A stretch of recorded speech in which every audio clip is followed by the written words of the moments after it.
वक्त मुझे प्रोग्राम में अमीर तहरीक लब्बैक पाकिस्तान अल्लामा साद हुसैन रिजवी साहब ज्वाइन कर चुके हैं। अस्सलाम वालेकुम साद साहब। जी वालेकुम सलाम व रहमतुल्लाह। साद साहब, आपने हुकूमत से पेट्रोलियम मसनूआत की कीमतों में कमी का मुतालबा किया और उसके साथ साथ ये अल्टीमेटम भी दिया है कि अगर 10 मई तक कीमतें कम नहीं करते हैं तो फिर आप इस्लामाबाद की तरफ लॉन्ग मार्च करेंगे। तो सर कितनी कमी चाहते हैं आप पेट्रोलियम मसनूआत की कीमतों में? बिस्मिल्लाहिर्रहमानिर्रहीम। जी, ये हमारा मुतालबा पिछले तकरीबन 2.5 माह से चल रहा है जी, और हुकूमत इसको लाला पे काम ले रही है, बल्कि 2 रुपये कम करके या 5 रुपये कम करके 15 रुपये बढ़ा देती है, या 7 रुपये कम करके 10 रुपये बढ़ा देती है। तो हमारा ये मुतालबा ये है कि ये 14 फरवरी वाली कीमतों पर दोबारा पेट्रोल को मुस्तहकम किया जाए, ताकि कोई सहूलत की जिंदगी जी सके और सुकून की जिंदगी जी सके। 250 रुपए के करीब अगर आप कह रहे हैं, तो अभी कुछ इत्तलात ऐसी आ रही हैं कि शायद हुकूमत 5 से 7 रुपए कमी करने जा रही है। तो इसका मतलब ये कि अगर ये कमी हो जाती है तब भी आपके लॉन्ग मार्च को कोई फर्क नहीं पड़ेगा, आप लॉन्ग मार्च करेंगे 10 मई के बाद? जी, इंशाअल्लाह लॉन्ग मार्च करेंगे और हुकूमत से मुतालबा भी करेंगे कि जब तक नई हुकूमत नहीं आ जाती तो इस पेट्रोल की कीमत को मुस्तहकम किया जाए, ये रोज़ रोज़ का तमाशा बंद किया जाए कि हम सो कर उठते हैं और एक हमारे सर पर बवाल फोड़ दिया जाता है और हमें पता नहीं होता कि हमने आज सुबह हमें कोई चीज़ मुयस्सर होगी या नहीं होगी। 5 से 7 रुपए कमी से तो आप मानने वाले नहीं नजर आ रहे हैं, क्योंकि आप कह रहे हैं वो 14 फरवरी वाली कीमतों पर वापस आए। तो फिर अब आपका प्लान क्या होगा? लॉन्ग मार्च करेंगे या इस्लामाबाद आकर धरना देंगे, धरने की शक्ल इख्तियार करेंगे? जी, वो ये था कि हमने पहले मरहले में एक एहतजाजी शक्ल के तौर पर एक मुकम्मल शटर डाउन हड़ताल की कॉल दी थी, जिसे कौम ने कामयाब बनाया था और हमारी आवाज़ पर, तहरीक लब्बैक की आवाज़ पर लब्बैक कहा था। इसके बाद हमने इनको दोबारा वक्त दिया ताकि ये अपने जो भी मामलात हैं उनको देख लें, लेकिन मुसलसल वक्त देने के बावजूद हुकूमत टस से मस नहीं हो रही। तो इसके लिए फिर इंशाल्लाह वो जो भी एक एहतजाजी लाएमल है वो हमारी तहरीक ने बनाया। इंशाल्लाह 11 तारीख को हम इस्लामाबाद की तरफ लॉन्ग मार्च करेंगे। सर, धरना कहाँ देंगे, किस पॉइंट पर? अगर हुकूमत उसके बावजूद हमारे मुतालबात मानने पर तस्लीम ना हुई तो फिर जो भी मुनासिब मकाम होगा उसके ऊपर धरना दिया जाएगा। सर, टीएलपी के बारे में एक तासुर दिया जाता है कि ये प्रेशर ग्रुप है और आपको जब इशारा होता है तो तब आप निकल पड़ते हैं। पाकिस्तान तहरीक इंसाफ तो इस वक्त ये मोमेंटम बना रही है कि आपको इशारा हो गया है और इस वजह से फिर आप ये धरने और लॉन्ग मार्च के लिए निकल रहे हैं। इससे अल्टीमेटली हुकूमत को फायदा होगा और हुकूमत ये एक बयानिया बना सकेगी कि देखें, इस सिचुएशन में हम इलेक्शन नहीं करवा सकते कि जब एक ग्रुप निकला हुआ है, वो लॉन्ग मार्च कर रहा है, वो धरने दे रहा है। तो सर, इस पर क्या रिस्पॉन्ड करेंगे? वाकई इशारा हुआ है क्या आपको? तहरीक लब्बैक पाकिस्तान अपने नजरिए और अपनी बुनियादी उसूलों के ऊपर सियासत करती है, ना किसी के इशारों पर चलती है। सवाल यह है कि इशारा किसका था जब जनाब टिकटें लेकर देकर और जनाब मुल्क की वो सारे इलेक्टेबल्स को नहला धुला कर पीटीआई में शामिल किया गया? फिर किसका इशारा था कि कश्मीर बेच दिया गया? फिर किसका इशारा था कि असम्बलियां तोड़ दी गई? ये हमसे ना मुंह खुलवाएंगे तो बहुत सारी सारे बाजार हर चीज गर्दिश कर रही है। हम इशारे पर नहीं है, हम नजरिए पर हैं। वो नून लीग का दौर हो, वो पीटीआई का दौर हो, वो सारा कुछ हो। असल में तकलीफ ये है कि जब हम निकलते हैं, जब हम अपना एक मामलात और अपनी कंपेन चलाते हैं तो उस वक्त कहते हैं कि टीएलपी वाले निकलते नहीं है, और जब हम निकलते हैं तो फिर ये कहते हैं ये क्यों निकलते हैं। मसला ये है कि इस वक्त पीएमएल हो, पीटीआई हो, पीपल्स पार्टी हो, नून लीग हो, कोई भी जमात हो, वो अपने मफाद की सियासत कर रही है। मैं समझता हूं कि इस वक्त सिर्फ तहरीक लब्बैक है जो कौमी मफाद की बात कर रही है। सर, राना सनाउल्लाह साहब एक्सपर्ट माने जाते हैं लॉन्ग मार्च को रोकने का। पाकिस्तान तहरीक इंसाफ जो इस वक्त पाकिस्तान के मकबूल तरीन लीडर इमरान खान साहब बने हुए हैं, उनके लॉन्ग मार्च को राना सनाउल्लाह साहब ने ही गलियों का लॉन्ग मार्च बना दिया था। तो सर, आप राना सनाउल्लाह साहब का सामना करने के लिए तैयार हैं? आपकी स्ट्रैटेजी है?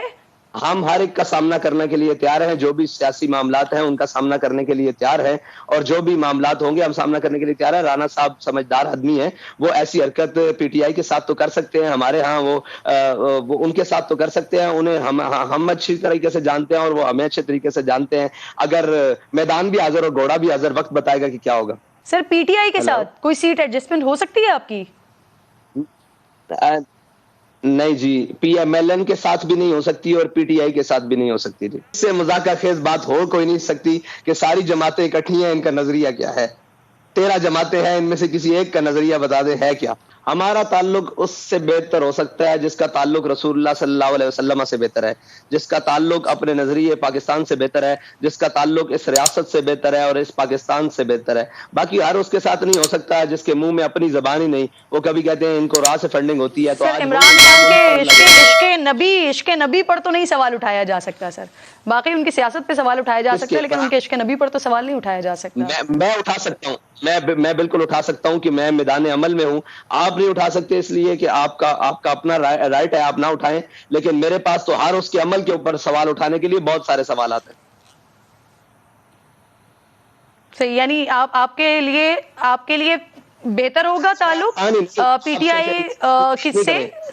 سر پی ٹی آئی وہ جماعت ہے جس نے اقوام متحدہ میں جا کر بات کی تھی سر ناموس رسالت کے حوالے سے، دن مختص کروا دیا ناموس رسالت کے لیے۔ آج اسلامو فوبیا کے خلاف جو دن مختص ہے وہ عمران خان صاحب کی کاوش ہے سر۔ عمران خان صاحب کی ہوگی، لیکن پی ٹی آئی ہی وہ جماعت ہے جس نے اپنے ملک کے باشندوں کو لبیک یا رسول اللہ نعرہ لگانے پر گولیوں سے پون دیا تھا۔ پی ٹی آئی ہی وہ جماعت ہے جس نے اپنے ملک کے اندر ناموس رسالت کے اوپر پہرا دینے والی جماعت کو قلعدم کیا تھا۔ آپ صرف پی ٹی آئی کی بات نہ کریں، اس حمام میں ناموس رسالت اور ختم نبوت اور پاکستان کے نظریات سے کھیلنے والی یہ ساری جماعتیں موجود ہیں۔ اگر یہ نہ ہوتی تو ہمیں اپنی جماعت بنا کر ایک کریڈٹ ہے جو پاکستان تحریک انصاف کا ہے، خالصتاً عمران خان کا کریڈٹ ہے جو انہوں نے اقوام متحدہ میں کیا۔ سر آپ کے کریڈٹ پر کیا ہے یہ بتائیے گا؟ میری بات سنیں، اگر عمران خان نے اقوام متحدہ پر تقریر کی ہے تو میں ان الفاظ کو کیا کروں کہ جو اپنے ملک کے اندر اسی نام پر گولیاں مار دے؟ میں اس تقریر کو کیا کروں؟ مجھے یہ بتائیں ان الفاظ کو کیا کروں؟ جب سفیر نکالنے کی بات آئی تھی تو عمران خان تو بھاگ گیا تھا، اس کی کیبنٹ بھی بھاگ گئی، اس کی کابینہ بھی بھاگ گئی، اس کی پوری اسمبلی کے وہ لوگ بھی بھاگ گئے، ایک بل نہ پیش کر سکے۔ تو آپ یہ سمجھتی ہیں کہ اس نے وہ جو کھڑے ہو کر تقریر کی ہے اقوام متحدہ میں وہ ناموس رسالت کے لیے تھی؟ اچھا ناموس یہ تو کہتا تھا میں آ کے ورلڈ کپ سے بھی بڑی خوشخبری لے کر آیا ہوں، جب امریکہ سے واپس آیا تو کشمیر بیچ کر آیا۔ یہ اسی طرح کی خوشخبری اور اسی طرح کی تقریر ہے جو اس نے اقوام متحدہ میں کی ہے۔ کیا بات کرتے ہیں یہ؟ اگر یہ مخلص ہوتے تو ہمیں اتنی قربانیاں دینے کی ضرورت پڑتی؟ ہمیں اسلام پر جماعت اور اسلام پر جناب جانے دینے کی ضرورت پڑتی؟ اسلام پر جیلیں بھگتنے کی ضرورت پڑتی؟ اسلام پر قلعدم اور تشدد، خون اور جناب بازو، آنکھیں ہمارے تو کئی اصل میں وہ آپ بھی قید ہیں، اللہ تعالیٰ آپ کو بھی آزادی عطا فرمائے، کبھی وہ دکھا سکے ایک ذل شاہ کے مرنے پر پورا میڈیا، مجھے افسوس ہے اس کے مرنے کا، ہر سیاسی کارکن اس کو ایک لاٹھی بھی لگے مجھے افسوس ہے، لیکن اس کے ایک شہید ہونے پر ذل شاہ کے پورا میڈیا چیختا رہا، آپ ہمارے 56 شہداء تو نظر نہیں آئے۔ پھر یہ تو گلہ سب سے ہے سر جو گنگے شیطان کیوں بنے؟ سر آپ نے شاید اس وقت میرا پروگرام نہ دیکھا ہو، آپ یوٹیوب پر جا کے دیکھ لیجئے گا تو پھر ساتھ صاحب آپ کو یہ لفظ نہیں بولنے پڑتے سر۔ اس وقت رمضان میں جو کچھ آپ لوگوں کے ساتھ ہوا تھا، اگر آپ میرا پروگرام دیکھ لیتے تو آپ مجھ سے یہ بات نہ کر رہے ہوتے۔ ساتھ صاحب دیکھ لیجئے گا۔ خیر سر میں آپ سے جاننا یہ چاہ رہی ہوں، مجھے یہ کہیے گا پلیز، اگر آپ کی جماعت سے کوئی وزیر اعظم بن جاتا ہے، کل آپ وزیر اعظم بن جاتے ہیں تو جو مسئلہ کشمیر ہے، یہ حل کروا لیں گے ساتھ صاحب؟ انشاءاللہ کروائیں گے، کیوں نہیں کروائیں گے؟ ہمارا بنیادی پہلے اصولوں میں سے ہے، مسئلہ کشمیر بھی حل کروائیں گے اور اپنی ہمشیر ڈاکٹر عافیہ صدیقی کا مسئلہ بھی حل کروائیں گے۔ بہت شکریہ سعد حسین رضوی صاحب، سربراہ ہیں تحریک لبیک پاکستان کے پروگرام میں ساتھ موجود تھے۔ حکومت سے مطالبہ کر رہے ہیں کہ اگر پیٹرولیم مصنوعات کی قیمتوں میں کمی نہیں کی تو 10 مارچ کے بعد لانگ مارچ بھی کریں گے اور دھرنا بھی دیں گے 10 مئی کے بعد۔ لیٹس سی کہ حکومت کی جانب سے اب کیا اسٹریٹجی اپنائی جاتی ہے TLP کو روکنے کے لیے۔